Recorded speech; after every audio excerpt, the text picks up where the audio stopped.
Hello friends, today we will explain how you can claim 100% of your GST input credit. Before starting to our presentation, we would like that you must subscribe to our YouTube channel Tax Acharya to view our video on tax updates.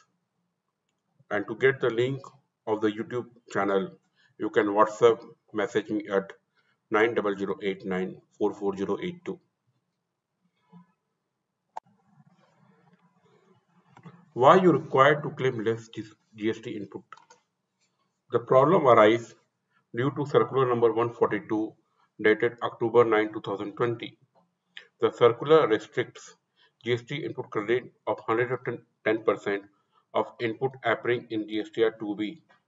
And now, with the recent circular dated December 22, 2020, with effect from 1st January 2021, the limit restricted to 105%. So now you can see that you cannot claim more GST input credit.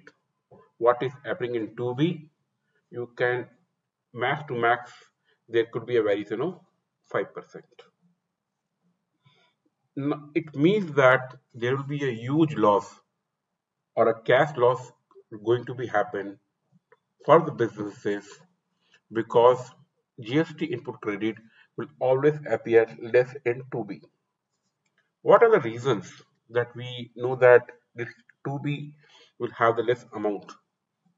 There are few reasons like vendor are not compliant, vendor has opted for quarterly return, and timing difference. Timing difference means that you have received the invoices later, but the vendor already filed the GST details 1 or 2 months earlier. So there will always be a timing difference. Hence, quantum of GST credit will be less for you every month, and you will be pay additional GST every month with pain of reconciliation. So the way it has come up that since your vendors are not compliant or they are filing quarterly return, there is a pain for the businesses to pay additional GST, which is nothing but a cash loss to the company. I can suggest you few solutions. The first solution, which is not mentioned here, I would request you to prepare a simple reconciliation which start with GST appearing in your books, suppose 100, add GST appearing in your books but not in 2B or 2A, sorry, 2A, 10, 110, less appearing in 2B or 2A but not in your books, 15, and then down it is coming GST appearing in GSTR 2A, 95. You can add few more items, but this is the way you have to prepare. Now these two items are very important, appearing in books but not in 2A. For that, you have to contact the vendors and inform that they have not filed their GST return, and because of this reason it is not appearing in the 2A. You can also include in your contract that in case vendor fails to comply with the GST compliance within time, you have all the power to recover money from them. There is also in the GST portal, there is also option of communication where you can select the vendor by GST number and send the communication through the GST portal that they have not filed their GST return, and because of that reason you are not getting your GST input credit. And you can ask your vendor to opt for monthly GSTR1 and file their GSTR1 before 11th of every month.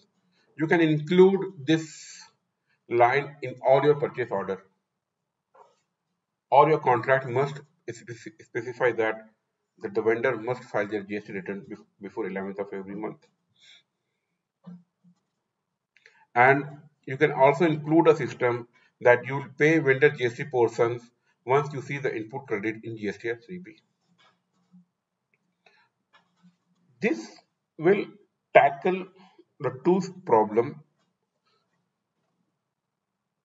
where vendors are not compliant and where vendors are filing quarterly return. So where vendors are not compliant, you prepare the reconciliation and ask them to file their return without any delay. Otherwise, you will retain or recover the amount from them legally. And where when vendors are quarterly, you can ask them to go for monthly going forward whenever the new financial year is coming. But there is a timing difference. Now the timing difference, what happened, that your vendor already uploaded the invoices. Suppose in the month of April, you receive the invoice in the month of June or July, and then you account it, and then you want to claim it.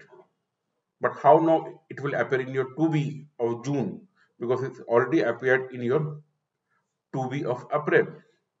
In that scenario, you have to make a system of preponement of GST input credit.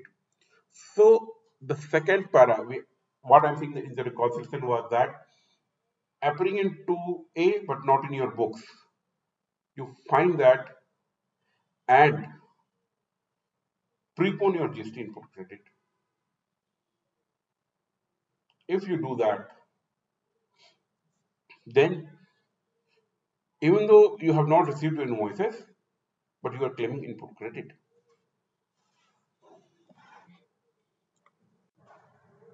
Friends, I know it is one of the most complex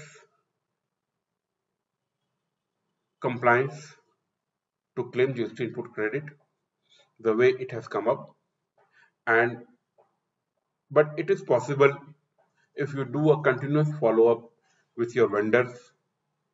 You do monthly reconciliation, keep updating your reconciliation at least twice in a month to see which vendor is not compliant and which invoices you can prepone your input credit. You will get a resolution up to 95%. I thank you for all, and I once again request everyone to subscribe to our YouTube channel. And in the case you need any kind of feedback, please send me a WhatsApp message at 90089448082 with your name and email ID. Thank you.